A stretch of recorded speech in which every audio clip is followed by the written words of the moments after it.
all, I want to say congratulations. Thank you. There's been a huge reception for this game here at E3. The gamers have embraced it. It's racked up millions and millions of views on YouTube. So we're going to take a closer look now. But what's the first thing that goes through your mind when you see this trailer now? I mean, you've been working on this game for a long time. It's now out there in the public. And to just see sort of the reception behind it, what does that mean to you? So the whole team has just been working super hard on the game and on this trailer and demo in particular. And we're just so excited to finally be able to share what we think is super amazing with the rest of the world. And we're really hoping with this trailer that people can kind of get what is happening with Ellie. Like has the opportunity to be like a normal teenager. We're seeing like kind of this sweet teen romance that she's able to have. And also kind of just get a glimpse, just like a small glimpse of the vast number of new mechanics and new player abilities that we're going to have in The Last of Us Part 2. I liked the being in the room, the physical church that was built for the press conference. Right. That was really rad to see the press kind of shuffling in and being very confused about what this space was. And then the record scratch and the thing, and then the black lifts, and we see the crowd seeing the room that they're in on the screen. And they're like, whoa, this is this eureka moment of like, oh, yeah, I get it. So it was really awesome. Something that we didn't get to experience when we're looking at this thing a million times. To see it there with 1,000 people in the crowd was pretty rad. The response in the room was just electric. Like, I was just over the moon with the response in the room. The people were cheering, people were kind of gasping, and, you know, with all the intensity and stuff. So it was really great to be able to be a part of that. And what was it like to revisit Ellie's character for Last of Us Part 2? Because it's rare we see a character grow, both physically and emotionally, across a series. So, how did you approach the design of Ellie differently for Part 2? So for Part 2, I mean, it's 5 years after the first game, and Ellie has been forced to survive in this world for 5 years. She's picked up a lot of lessons from Joel, but she's had to learn a lot of stuff on her own. Yeah. So she doesn't have the same kind of impressive physicality like the raw bulk that Joel has. So she's had to be a lot more kind of creative and strategic in using her agility and using every resource at her disposal to kind of overcome these overwhelming odds. So that's why she's able to dodge enemies in order to handle multiple enemies at once. We're seeing that very kind of kinetic melee system that we have. It's a lot deeper than the original. That's why we've added a jump button to kind of add verticality and a little bit more of a platforming element to her escapes. So just in general, her moveset is a lot more creative, a lot more agility focus, but still extremely deadly. I personally like that we age our characters kind of over in real time. Like we did similar thing with Uncharted 4 with like an older Drake, and kind of similarly here we get to see as we've aged as developers, and the character gets to grow up with us. So I don't know, I'm excited that we get to see Ellie as in her late teens. And I got to point out just the technical mastery here on that kiss. That is extremely difficult to make a kiss between two non-human characters, essentially look that realistic. So incredible job there. And we're going to dive into a little bit of the gameplay that we got to look at here. Tell me what the overall design goal was for this game. Where was your head at? So overall, we're really inspired by sequels that take risks. We like it when sequels don't just make incremental improvements over the prior success. With this game, we really wanted to take a hard look at every subsystem in the game, question all our assumptions, and ask ourselves, like, how can we take this to the next level? How can we make a quantum leap with this system? So it's just like one small example, the stealth system. We've introduced analog stealth. So it used to be kind of binary, whether an enemy could see you or not. But now the combination of the stealth foliage, the foliage that Ellie is able to move through, and her stance, whether she's standing, crouched, or prone, those two factors combine to kind of influence how well enemies are able to see you. So it creates a much more nuanced, kind of deep system. And we've kind of taken that same approach with melee, crafting, traversal, just across the board with all the gameplay systems. Sort of a higher fidelity in these systems that we know from The Last of Us Part 1. Both in terms of the choice that is available to the player strategically, but then that choice is represented with the Naughty Dog level of fidelity. Yep. So I mean, it's kind of like those gorgeous. two pieces, create the experience.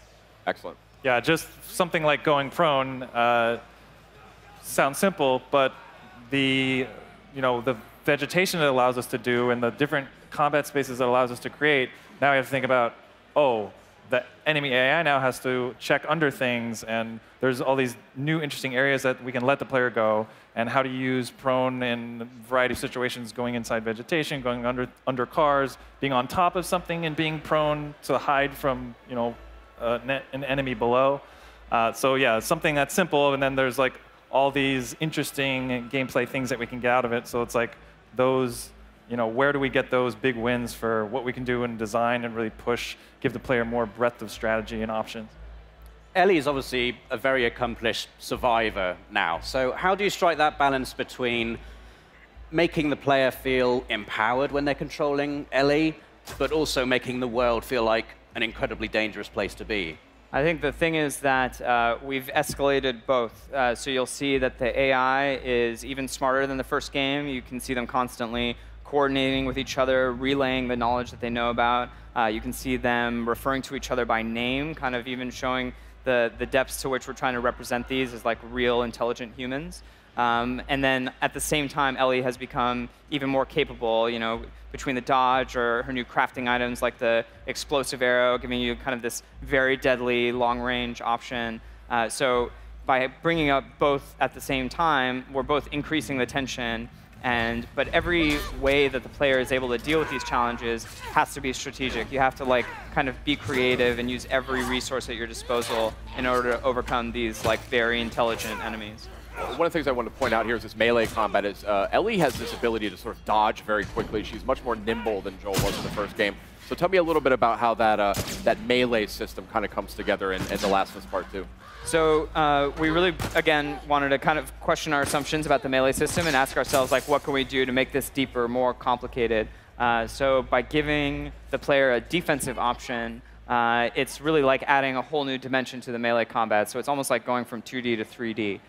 So not only does it give the player the ability to manage multiple enemies at once, it really creates just a system where you need to know when is your time to go in and when you kind of have to play defensively and back off.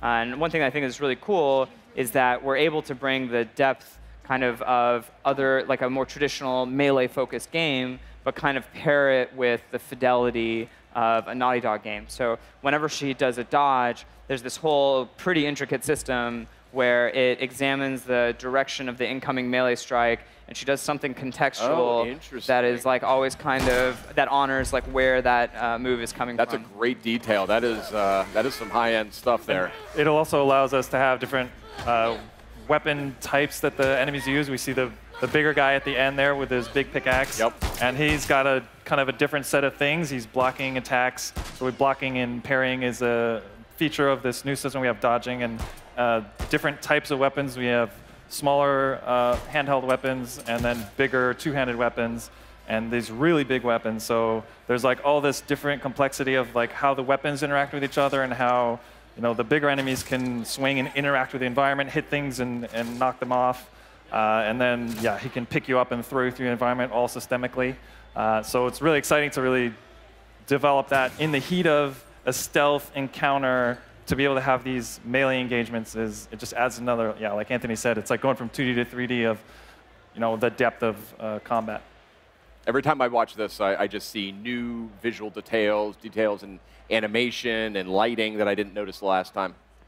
I mean, it seems like no matter how bad it gets in these combat situations, there's always something you can do to escape. You've always got an option. I mean, how did you design the game in such a way that it feels like that you're on the edge, but you're never completely down? So it's, again, it's a very desperate world. It's very high pressure with these very intelligent enemies. But one thing that's kind of important for people to realize about this demo is this is just one possible playthrough through this space. So I think at any given time, I think perceptive viewers will notice that the player didn't have to go this way. They could have gone this completely other way. She didn't even have to go into this store. So kind of the combination of these very wide, kind of lush environments with the very intelligent AI that kind of is able to coordinate and react to every choice that you're making, along with kind of this new suite of player abilities. I think players are going to be surprised at kind of the very emergent, unique moments that they're able to get based on their own choices in the space. How stealthy can you be in it? Could you technically sneak through this entire area without engaging any enemies at all? I mean, one of the goals for us is we always like when you can stealth by. And, one of the pillars of this is to give the player as many options in combat, and one of those options is to not fight. Yeah. So, depending on the space, depending on the story, depending on a lot of things, but we always want to encourage, whatever playstyle the player chooses. And yeah, like you mentioned, escaping is like a big thing, and we always want to feel like every space has somewhere to escape to or a way out where confrontation isn't the only option. So that's kind of built into all of our levels, the hiding places and vegetation and just escape routes in general. And escape is always like kind of a critical part of The Last of Us, like kind of core combat loop. So it's about these like moments of extreme tension when enemies don't know exactly where you are. When you get discovered, it kind of explodes into action, and you're kind of like forced to like fight very actively for your life. But then with kind of the new features like the jump button or being able to squeeze through tiny gaps or prone under stuff, we've like kind of increased the depth of even just running away from your enemies. It now has kind of a lot more dimensionality to it. No, we got a quick look at the crafting menu there as well just a few seconds ago, and we heard you mention, and we saw sort of results of explosive arrow. So I'm curious what the thought process is around crafting at this point. I know you guys are still deep in development, things can change, but where are you thinking in terms of crafting? We wanted The Last of Us 1 has like a very elegant crafting system. And, for us, that core trade-off of, even just the recipes and what you can craft and how the things overlap, we've expanded it so that we can have some new elements to give the player a broader range of options, but also have these overlaps in the recipes. So even, in the heat of combat, when it's like, I can craft these two things, but if I craft this, I'm going to lose this, and holy crap. Do I heal, or do I make a Molotov cocktail? It's the classic example. That classic example kind of layered in more depth in the crafting system. That's terrific. Are you still looking at having, and again, this is early days, but upgradable weapons? That was something that was a lot of fun to play around with in the first game as well. Yeah, we have upgradable weapons, and like we said, different craftable ammo types. So yeah, we're going to be talking about more of the player upgrade stuff. We're rethinking again, challenging all our assumptions about player upgrades, weapon upgrades, and we'll be talking more about that in the future. With craftable ammo types, what's really cool about it is that it kind of creates this connection between the crafting system and the gunplay system. So we really like trying to bridge these gaps so that different systems can synergize and interplay with each other. Now, I don't want to get ahead of myself or anything here, but we did see human enemies in this. Presumably, the infected are still running around, making people's lives difficult. So what can you tell us about just sort of the broad strokes of how you're approaching that? So we can't talk too much about the infected, but we can say that they still are a very big threat in this world, and that we will be featuring new types of infected in The Last of Us Part 2. Cool. Good to hear. I mean, how open is the world? We saw the combat situation there, and you've mentioned that the areas are quite big, and you can approach situations in multiple different ways. Like, was that a goal of yours, to make the environments feel bigger and more open? Yeah, this is the first Last of Us on PlayStation 4 and PlayStation 4 Pro. So we're taking that idea of, giving the player more options, giving the player a little more width on some spaces. It always, of course, depends on the story, depends on the tension we're trying to get in a given moment. But yeah, and also the idea of kind of seamlessness is just something we always try to push for in our games, and that extending into the layout of levels and where a combat space is and where isn't a combat space. What is an explore space? What's a combat space? Kind of blurring that line a little bit and making sure the player's on their toes as far as like where a threat could be in the world. This is something that Kurt's been pushing really hard on, which I'm a super big fan of, is this sense of like kind of never really knowing quite when a combat space ends and the next one begins. And not only does it mean that there's this very consistent sense of threat, but it really strengthens the sense of place and the sense of immersion that the player has, because you feel like without kind of the, oh, this is a combat space, this isn't, which even if it's subliminal, I think players pick up on, by kind of making it a little bit more analog, a little more seamless, you really feel like you're in these locations. That's great.